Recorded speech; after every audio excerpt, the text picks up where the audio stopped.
Hello प्यारे students, कैसे हैं आप सभी। मैं डॉक्टर वरुण मारू, सहायक professor of political science, PhD awarded और UGC NET JRF qualified in political science और यूपीएससी एक्सपर्ट। विद्यार्थियों, आज हम पढ़ेंगे एक महत्वपूर्ण इंपॉर्टेंट टॉपिक तैयार किया हुआ है सर्वोच्च न्यायालय या उच्चतम न्यायालय या सुप्रीम कोर्ट के बारे में। ठीक है, तो हम सर्वोच्च न्यायालय की संरचना देखेंगे और उसके महत्वपूर्ण कार्य देखेंगे। ठीक है, चलो देखते हैं। सर्वोच्च न्यायालय में अनुच्छेद 124 से 147 के बीच में सर्वोच्च न्यायालय के बारे में बताया गया है। अनुच्छेद 124 कहता है कि भारत में एक सर्वोच्च न्यायालय होगा जिसका गठन एक मुख्य न्यायाधीश तथा अन्य न्यायाधीशों से मिलकर होगा, जिनका निर्धारण संसद अधिनियम के माध्यम से करे। ठीक है ना, यानी कि सर्वोच्च न्यायालय जो है उसकी स्थापना अनुच्छेद 124 के तहत की गई है। आई बात समझ में। जब ये सर्वोच्च न्यायालय बना था तो स्टार्टिंग में इसमें एक मुख्य न्यायाधीश तथा अन्य 7 अन्य न्यायाधीश थे, मतलब 8 न्यायाधीश थे, 8 जजेस थे। परंतु 2009 से सर्वोच्च न्यायालय में संसद के द्वारा जजों की संख्या कितनी कर दी गई, बढ़ाकर 30 कर दी गई। अर्थात वर्तमान में सर्वोच्च न्यायालय के जो चीफ जस्टिस हैं, जो मुख्य न्यायाधीश हैं, वो एक हैं और 30 अन्य हैं, यानी कि टोटल हो गए 31 न्यायाधीश। ठीक है, चलो अब अगली बात देखते हैं कि इनकी नियुक्ति कैसे होती है न्यायाधीशों की। तो इनकी नियुक्ति की जाती है राष्ट्रपति के द्वारा। ठीक है, और जो राष्ट्रपति के द्वारा इनकी नियुक्ति की जाती है तथा जो सर्वोच्च न्यायालय के अन्य न्यायाधीश हैं तथा उच्च न्यायालय के जो न्यायाधीशों के परामर्श के पश्चात सर्वोच्च न्यायालय के मुख्य न्यायाधीश की नियुक्ति की जाती है। ठीक है ना, यानी कि समझे इस बात को कि सर्वोच्च न्यायालय के जो जजेज हैं उनकी नियुक्ति जो है राष्ट्रपति द्वारा की जाती है, परंतु इसके अंदर राष्ट्रपति के द्वारा नियुक्ति की जाती है। परंतु इसके अलावा ये भी देखा गया है कि जो राष्ट्रपति है वो अन्य न्यायाधीश की नियुक्ति सलाह द्वारा करते हैं, मुख्य न्यायाधीश की सलाह द्वारा करते हैं। ठीक है, इंपॉर्टेंट चीज़ क्या है इसके अंदर, देखो इंपॉर्टेंट चीज़ ये है, जो मैंने इंपॉर्टेंट लिख रखा है इसके अंदर। इंपॉर्टेंट चीज़ ये है इसके अंदर कि 99वें संविधान संशोधन जो कि 2014 में हुआ था, उसमें क्या कि अप्रैल 2015 से अधिनियमित किया गया है इसको कि न्यायाधीशों की नियुक्ति करने हेतु अनुच्छेद 124 के अंतर्गत एनजेएसी यानी कि राष्ट्रीय न्यायिक नियुक्ति आयोग बनाया गया। परंतु 16 अक्टूबर 2015 को ही सुप्रीम कोर्ट ने इसका अवैध घोषित कर दिया और कहा कि जो पुराना कोलोनिज्म सिस्टम होगा न्यायाधीशों का वही चलेगा, यानी न्यायाधीश जो है अपनी वरिष्ठता के आधार पर ही चुने जाएंगे, नियुक्त किए जाएंगे। ठीक है, अगली बात यह है कि जजों की कार्यकाल कितना होता है। न्यायाधीशों का कार्यकाल होता है 65 वर्ष की आयु तक पूर्ण होने तक। न्यायाधीशों का कार्यकाल होता है 65 वर्ष की आयु पूर्ण होने तक। आई बात समझ में, ये इंपॉर्टेंट चीज़ है, ये ध्यान रखना इस चीज़ को। 65 वर्ष की आयु पूर्ण होने तक न्यायाधीशों का कार्यकाल होता है और शपथ कौन दिलवाते हैं, राष्ट्रपति द्वारा। ठीक है, सर्वोच्च न्यायालय के न्यायाधीश बनने के लिए योग्यता होती है कि वो भारत के नागरिक हों, उच्च न्यायालय में 5 साल तक न्यायाधीश के रूप में कार्य कर चुके हों, या हाई कोर्ट में 10 साल तक वकील के रूप में कार्य कर चुके हों, या फिर राष्ट्रपति की नज़र में कानून के विशेषज्ञ हों। ठीक है, इसके अलावा ये भी है इसके अंदर कि जो राष्ट्रपति है उनको वो त्यागपत्र दे सकते हैं अपना।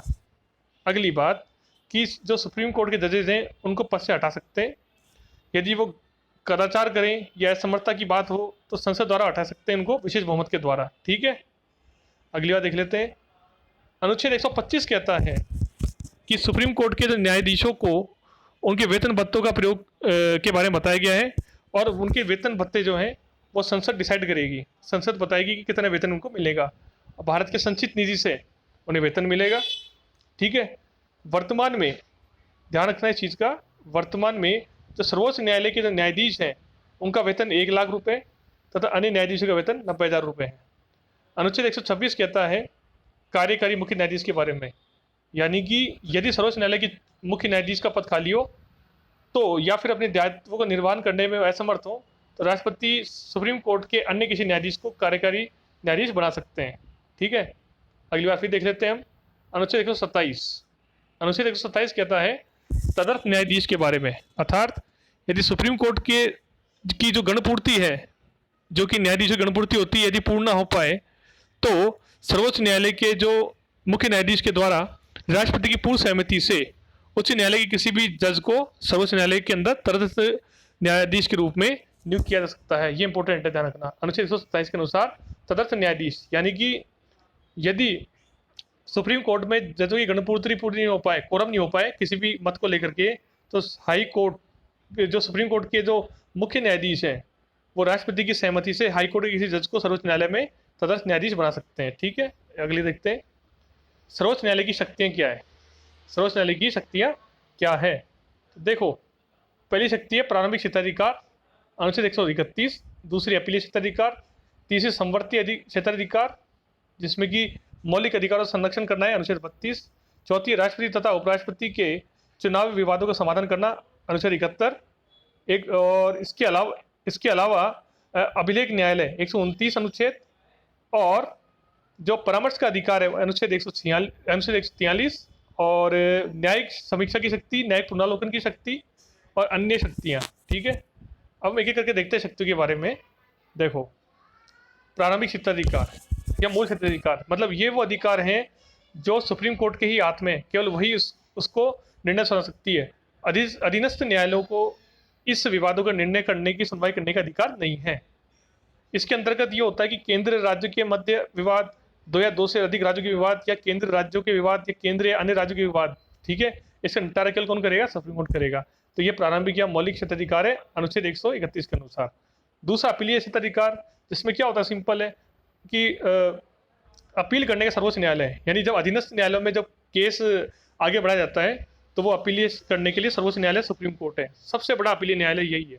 ठीक है, अगला देखते हैं संवर्ती क्षेत्राधिकार या मौलिक अधिकारों संरक्षक अनुच्छेद 32। आपने मौलिक अधिकार पढ़े होंगे, उनमें ये संविधान की आत्मा कहा जाता है, ये मौलिक अधिकार की आत्मा कहा जाता है।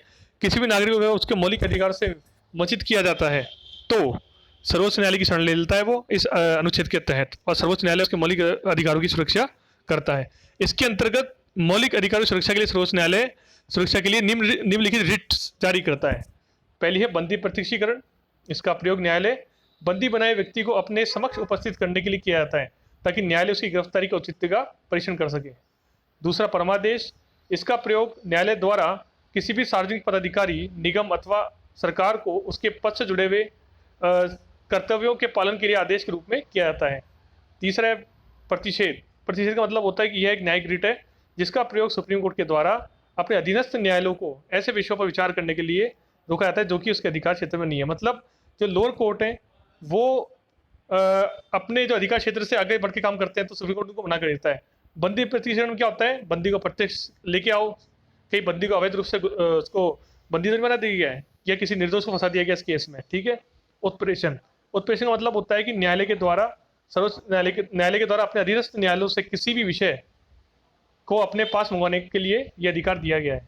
अधिकार प्रत्याह, किसी व्यक्ति के द्वारा गैर संवैधानिक तरीकों से यह पद धारण करने पर न्यायालय के द्वारा इसका प्रयोग उसके पद का आधार बना के किया था। मतलब कि कोई व्यक्ति ने कोई पद धारण कर रखा है तो न्यायालय पूछ सकता है कि आप किस अधिकार से इस पद का प्रयोग कर रहे हो, इसके पद के अधिकारों का प्रयोग कर रहे हो। ठीक है, अगला कार्य है कि सर्वोच्च न्यायालय राष्ट्रपति उपराष्ट्रपति के चुनाव के विवादों का समाधान करता है। अर्थात राष्ट्रपति और उपराष्ट्रपति के चुनाव में कोई विवाद हो जाए तो केंद्रीय निर्वाचन आयोग के द्वारा, ध्यान रखना, केंद्रीय निर्वाचन आयोग के द्वारा यह चुनाव किया जाता है, परंतु उन चुनाव में उत्पन्न विवादों की सुनवाई सर्वोच्च न्यायालय के द्वारा की जाती है। अभिलेख न्यायालय अनुच्छेद 129। रिकॉर्ड न्यायालय, सुप्रीम कोर्ट के निर्णय जो होते हैं वो एक तरह से मोटिवेशन देते हैं, एक तरह से प्रेरणा देते हैं अधीनस्थ न्यायालयों को, तो उनके जो निर्णयों को कई बार रिकॉर्ड के रूप में, अभिलेख के रूप में रख लिया जाता है, जिससे कि आगे सुनवाई होती है या कोई डिसीजन होता है केस का तो रिकॉर्ड को सामने रख के कहते हैं कि भाई सुप्रीम कोर्ट ने इसके ऊपर केस में निर्णय दिया ही है। ठीक है, अगला है परामर्श का अधिकार अनुच्छेद 143। इसके अनुसार राष्ट्रपति सुप्रीम कोर्ट से संवैधानिक महत्व के विषय पर परामर्श मांग सकता है, सुप्रीम कोर्ट को परामर्श दे सकता है। हालांकि परामर्श मानना न मानना ये राष्ट्रपति के ऊपर है। अगला है न्यायिक समीक्षा की शक्ति है, न्यायिक पुनरावलोकन की शक्ति। इसमें यह होता है कि सुप्रीम कोर्ट ये देखता है कि संसद ने जो ऐसा कानून पास कर दिया, कहीं वो कानून संविधान के विरुद्ध तो नहीं है या अवैध तो नहीं है। अगर अवैध है तो उस कानून की समीक्षा की जाएगी, उसको रिव्यू किया जाएगा। अगर वो अवैध है तो उसको निरस्त कर दिया जाएगा। इसको बोलते हैं न्यायिक पुनरावलोकन की शक्ति। और अन्य शक्तियाँ, सर्वोच्च न्यायालय संविधान का रक्षक है, अभिभावक है, क्षेत्राधिकार अधिकारी है, व्याख्याकार है। राष्ट्रपति उपराष्ट्रपति की अनुपस्थिति में, ध्यान रखना, राष्ट्रपति उपराष्ट्रपति की अनुपस्थिति में सर्वोच्च न्यायालय के मुख्य न्यायाधीश के द्वारा शासन संचालन किया जा सकता है। और जैसे कि मोहम्मद सादुल्ला जो बने थे वो एक तरह से न्यायालय के प्रमुख न्यायाधीश थे फर्स्ट, जिन्होंने कार्यवाहक राष्ट्रपति के रूप में कार्य किया था। मोहम्मद सादुल्ला जो थे उन्होंने कार्यवाहक राष्ट्रपति के रूप में कार्य किया था, ध्यान रखना। सर्वोच्च न्यायालय को सुप्रीम कोर्ट में चल रहे किसी विवाद को दूसरे सर्वोच्च हाई कोर्ट में ट्रांसफर करने के लिए, स्थानांतरित करने के लिए ये अपने पास मंगाने की शक्ति प्राप्त है। और राष्ट्रपति द्वारा अनेक आयोगों के अध्यक्ष और सदस्यों को सर्वोच्च न्यायालय की जांच के पश्चात ही उनके पद से हटाया जाता है। कुछ आयोग होते हैं उनके अध्यक्ष को या सदस्य को हटाने के लिए सर्वोच्च न्यायालय की अनुमति की जांच चाहिए होती है राष्ट्रपति के द्वारा। और सर्वोच्च न्यायालय को अपने कर्मचारियों की नियुक्ति करने, उनकी सेवा शर्तों की निर्धारण करने का अधिकार प्राप्त है। ठीक है, एक इंपॉर्टेंट क्वेश्चन बता दूं आपको मैं, इंपॉर्टेंट चीज कि सर्वोच्च न्यायालय के प्रथम मुख्य न्यायाधीश कौन है? हीरालाल जे कानिया। और वर्तमान में सर्वोच्च न्यायालय के मुख्य न्यायाधीश है बोबडे। ठीक है स्टूडेंट, तो ये हमने डिस्कस किया सुप्रीम कोर्ट के बारे में। आई बात समझ में? आपको वीडियो कैसा लगा जरूर मुझे कमेंट करके बताइए। इस वीडियो को जरूर लाइक कीजिए, शेयर कीजिए। ठीक है स्टूडेंट, ओके बाय।